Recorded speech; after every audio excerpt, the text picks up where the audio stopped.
I'd love to go. It'd be very interesting. All right, let me see if I can. I'll check into that and see what. Uh, is it Nancy or was Nancy Claire Ewan? She got married now and had twin boys. She worked over there. Is that right? Yeah, that's Nancy's niece.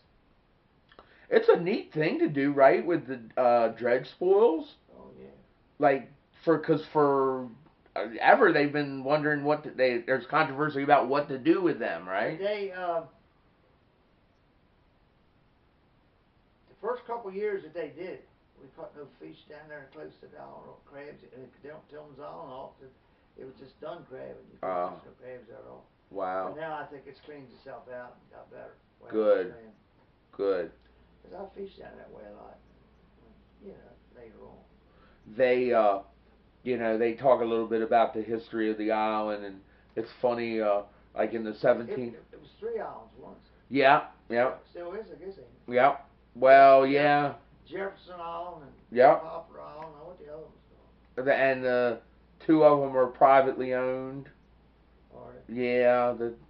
Well, Roosevelt used to like to go over there. Yeah, the Democrat Party they would all go there. This man that used to take care of it was Bunsey Hadaway. You remember Bunsey Hadaway? No, but You know his son. I know his son, and I've interviewed the guy who grew up on the island. There's one old guy left whose family. Well, Bunsey's father and mother used to live over there. Right, they were the caretakers, like, right, and they knew, and he was talking about Bunsey, because when he was a kid, Bunsey worked for his dad, I guess, over there. But in the 1700s, somebody in Talbot County was gonna make a fortune on cat furs. I read that somewhere. Right, and then it froze over, and the cats all just walked off the island. I read that. But so yeah, it certainly changed a lot in your lifetime out here on the Chesapeake Bay, hasn't it? One of the most changing islands was, as far as I was concerned, was Holland Island. Tell me, I don't know Holland Island. Well, that would be it's actually in Dorchester County. Most people think it's in Somerset, but it's not. It's in Dorchester. It's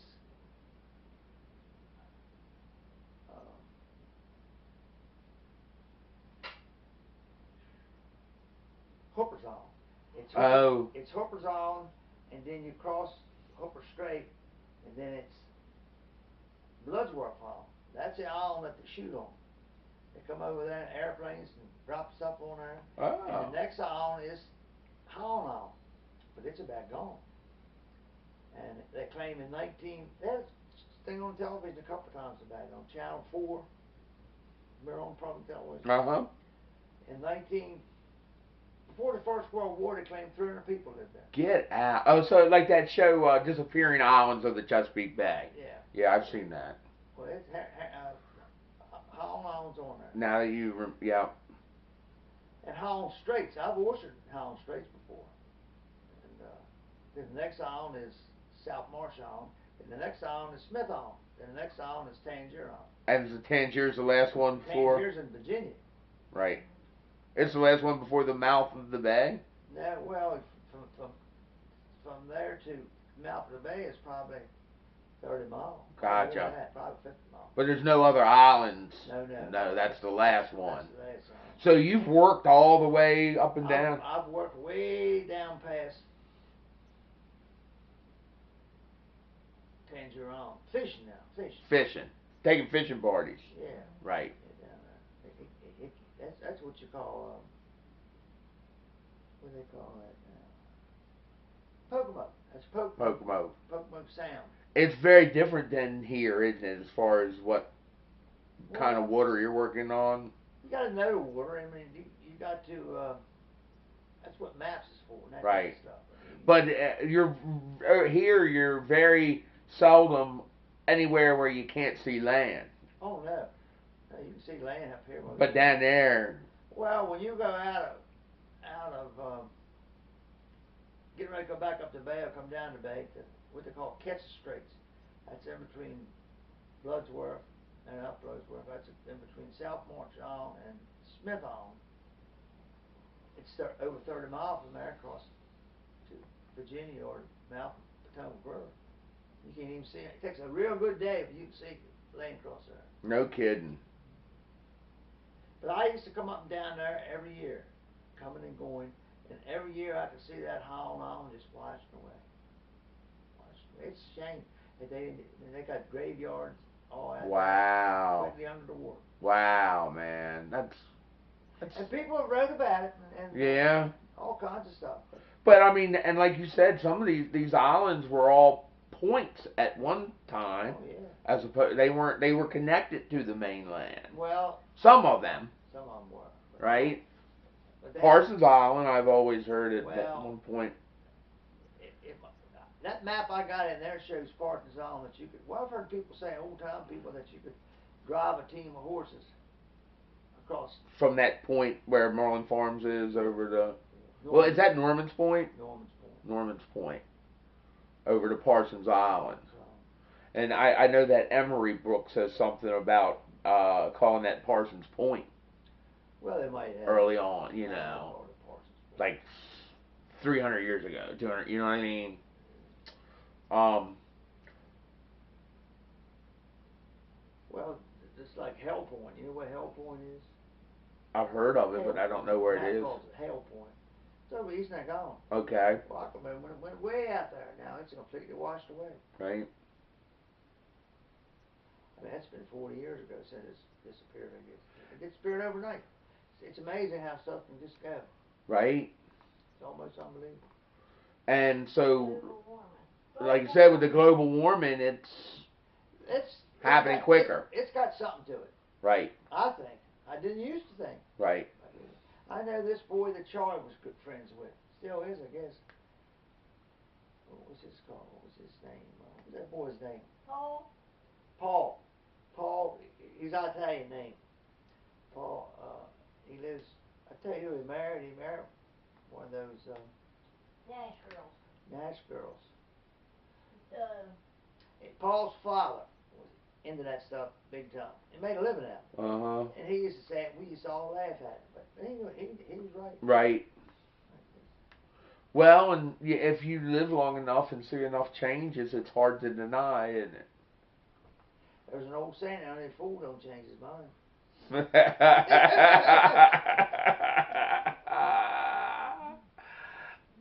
Is there anybody anymore, Charles, who makes oyster tongs or does any of that kind of craftsman stuff? I think they've had trouble getting anybody to make them. And, well, see, Daddy made them for years. Right, that's what kind of made me ask. I remember his shop. He made as good a tongs as anybody, as far as I'm concerned. And he made some oyster heads, but he didn't make too many of them. He made decoys too, but he never would stick it. The only thing he stuck out was making them oyster tongs. The tongs. So he had to know the wood, the grain. Well, the best. It was only one wood. It was two woods that they used. Georgia pine was number one. Right. And there was nothing wrong with fir, but fir would break. Oh. He made me 2 pairs of 16s one year. And they were beautiful shafts. I broke the first pair the first day. Wow, man. And about 2 weeks later, I broke the other pair. So really, Georgia pine was the only. This was fir. Right. Fir. So that wasn't a good. Well, they worked all right, but they just weren't. They weren't strong, right? They built it at Georgia pine did. And Daddy always said you couldn't take 2 shafts like that and butt them together. But I butted them together, and they're just as good as the. Oh, no kidding. They kept falling off, and they went along off when it broke.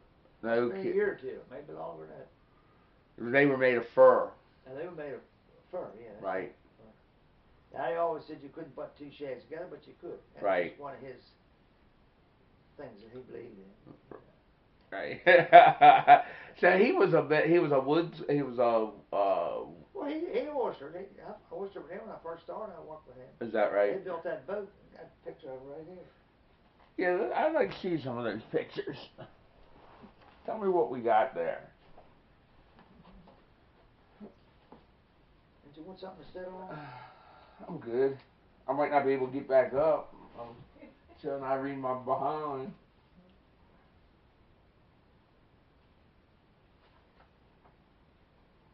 What's going on there? that's when Hurricane Hazel. That's right in the middle of the road. That boat. Yeah. You know where Meredith's house is? That's right. Oh there. yeah. That's right there. Now was there do you remember there ever being a little? I mean, I know that Eldridge had a restaurant there for a little while. His father had a beer joint. That's what I was going to ask. Was there a beer joint there? Yeah. What's that, Charles? Oh, that's Uncle Corse's house up in Massachusetts. Oh, is it? Is it really? I got mixed up with him. That's funny, man. Watertown, Massachusetts. That's it. Them girls wanted that. I sent them a picture of Uncle Corse. I had a couple made of him. I got a good picture of him in there, and I sent it up there to. I had two of them made. Sent it up there to Carol Ann. I guess you give one of them to somebody else. That Cabin Creek? That's Cabin Creek, yeah. Put all the boats up there. That's amazing, isn't it? Yeah. Look at boats sitting on shore. They put you in a jailhouse now. You have something on shore like that. I remember those boats all up on shore like that. Yes, you do. Now, you said about, very few people ever, your son's age, my age, who didn't go out. Billy Benton, I would go out with him sometimes. Young Billy. The young Billy. And he wasn't allowed too far out of Cabin Creek. We kind of would go out there a little bit, but not too far. Mom always kind of discouraged it. And then later on I went with Chris Breeden. A lot of times we would go out and I'd call oysters for him or something, Chris was something. You want to the day he got arrested in Parton's Island way. No. And he was too young. They could arrest him, but they couldn't. He was underage. That's what it was. He was a risk taker. And one time, I guess it was maybe my senior year of high school, I spent Christmas vacation down there on Deal Island with Chris, and it was some yahoos down there, Mike Kinnaman and Robbie Hamilton. I was down there the same year. Probably. Is that, yeah? I stayed aboard. Now, Kenny rented the place over there, and he let all his boys come in. I stayed there a week or so, and I said, "The hell with this! I ain't staying there." I went back and slept in the boat until it got first part of December. We had heat, electric heaters. Right. And there were so many people using electric heaters, a lot of times they would break the circuit. Oh, no kidding. And it must have been around 5th or 6th of December. I said, I can't take this no longer. I'm going up. I was very lucky. I went up to Princess Anne, to the Washington Hotel, which is a more or less historical place. Right. Nice old lady. It was a restaurant in there, beer tavern. What else was in there? It was all together. And this old lady, she was actually the owner, I guess, her and her son. And she asked me, I said, well, I got anything I can get a little cheaper? She says, well, I can put you up on the 2nd floor or 3rd floor. And the furniture was all old, the beer was old, but it was all clean. Right. I think it was $12 a night. Get out, man. And I don't have to pay the nights I was there. I told them, when she had that was this extra money for them. Because right. And it was better for you. You were. Oh, yeah. Chris was older than me. He's a year older than me, so he was down there like the whole time. I just went down over my Christmas break from my senior year. They had a time down there that much. And that damn place had mice all in. I woke up one night had mice running all over the top of it. Oh, yeah, I didn't like it down there, man. It was crazy. Well, Mike Kinnaman and that bunch would come in 1 or 2 o'clock at night, wake everybody up. All them boats down there, man. That's Cabin Creek. Yeah, that's Cabin Creek. That's my skiff right there. Get out. I remember Cousin Other had a little skiff down there tied up to the bulkhead. Yeah. We used to go down there. Other had I don't know how he had that boat. He had that old sharp stern dead rise that originally Gene and Donald bought it. Because when he first come out of service, Other was a very good horseman. And Daddy went with him. My God, Daddy catch 3 times as many horses Other could. And I got with him a couple times. And how he had that boat? Did he buy the boat before the war? It seems to me he bought that boat brand new. It was only about $300. But that was, and he used to tie up right behind the house there. We always call behind the woods. Yeah. Right down there, people, a lot of people used to tie it. I can remember sometimes there was 7 or 8 people tied up in Marshall Creek. No kidding. Wherever like that. And what, they have little skiffs to get back in and out to us? Yeah. If you didn't know how to get up there, you could damn easy. I was gonna say, yeah. The deeper water was on this side, actually. Where's that? Oh, that's Uncle Earl's store, right out the road there. Well, he's going this afternoon Uh-huh. to the so-called beauty shop. That's it. The Bay Bridge Beauty Shop. Oh, no kidding. Oh, yeah, I see that. That's something, ain't it? I got these some of my mom's pictures. Now Bay Bridge Beauty Shop. What? So Earl, that wouldn't have been Jack's father's. Yes. That's Jack's father's store. I talk to him once in a while. Well, I do too, but I haven't talked to him lately. I haven't either. His daughter Billy just got remarried. I didn't know her. She's been down here with him. The big girl, the one that's regular size, looks like Aunt Molly. Lives with him. She's never been married. No, I don't think so. No. I forget her name. She looks like she's coursing. Yeah. Man, so old, she's old. What's that? That's part of the, that's that ditch. I can remember when they dug that ditch. They called it, Chris Garner and them called it Courses Ditch. Really by law, if you wanted to, that could be made county land. Where is it? Right down at Marshall, Corset Road, where Uncle Earl used to live. Yeah. I remember when they dug it out. I know that little cut. Is that still that cut still up in there? I know where that is. It's filled in a lot. Yeah, right. But it's still visually, you can still visibly see it. Oh yeah, you could bring a small skiff up there. Yeah. With boats like that, you could. That's something. Oh, that's Daddy's boat, I believe. Now, is that an old log canoe?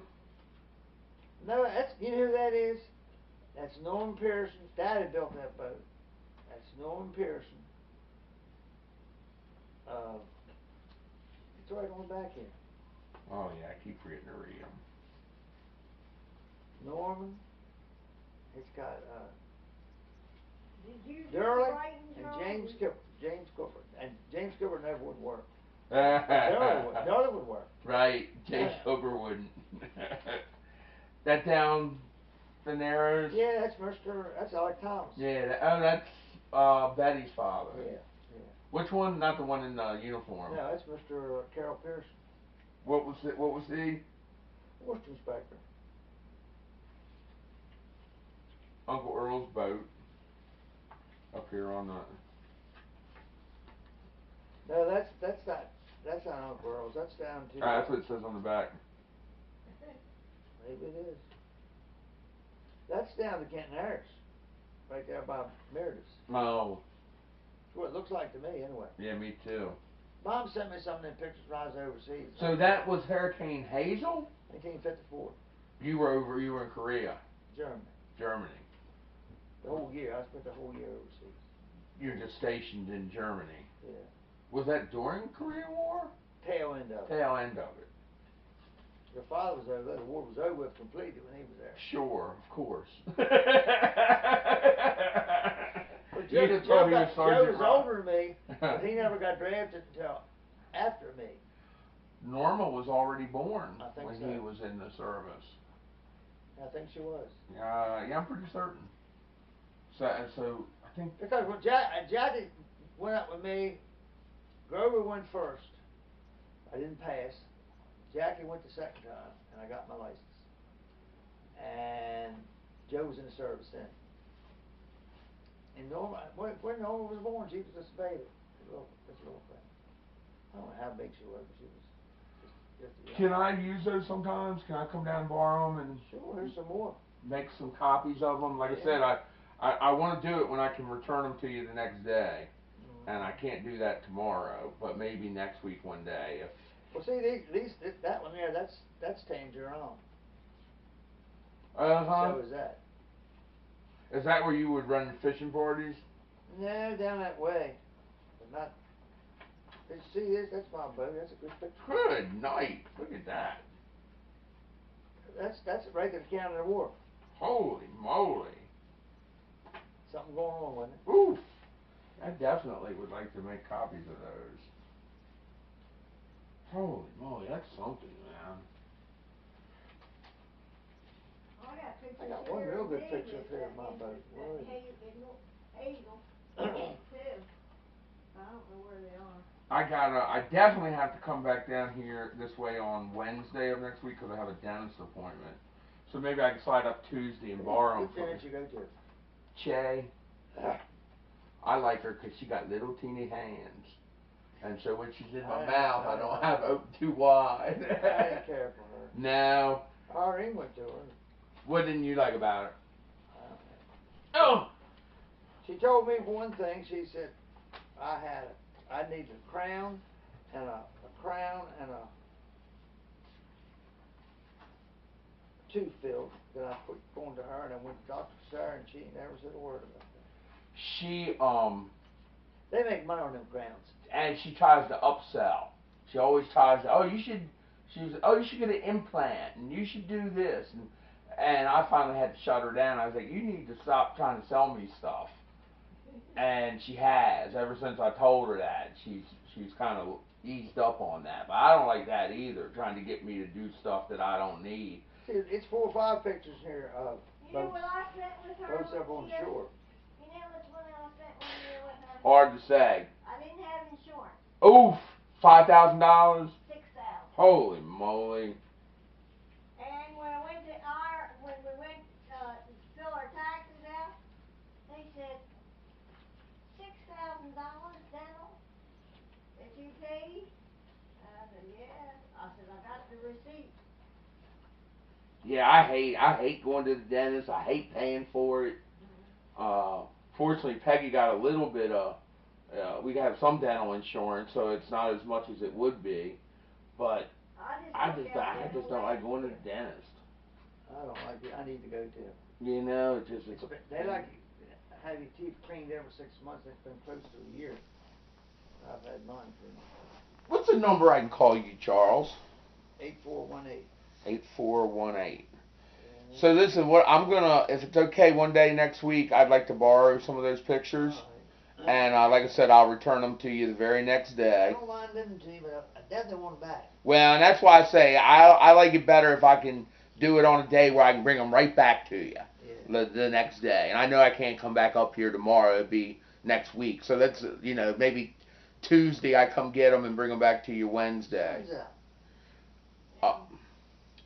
The other thing is, in a week or two, I'll touch base with you about the 30th. I'll tell you where what building we're in, and what time you guys should be there, and all that. You want any more stories? Yeah. You got one? I don't know. I got stuck in the ice quite a few times. Tell me about that. I got stuck in the ice one time in Kent Narrows, and I didn't know Bill Harris putting the washers out. And it was partly my fault. I waited too long, and ice all got blocked up there in the bridge. And that 455 was fairly new then, powerful motors, 455 Oldsmobiles. And I was stuck in that ice. I had her wide open, and she wouldn't move through that ice. Get out. The tide that moved or something. And Jeb Jones, his boat he was behind me. He had a boat wasn't big as mine. It was kind of a tuck stern boat. Purnell's old boat. And the ice put her right up on top of the ice. She was sitting on top of the ice. How he ever got, I can't remember how he ever got loose.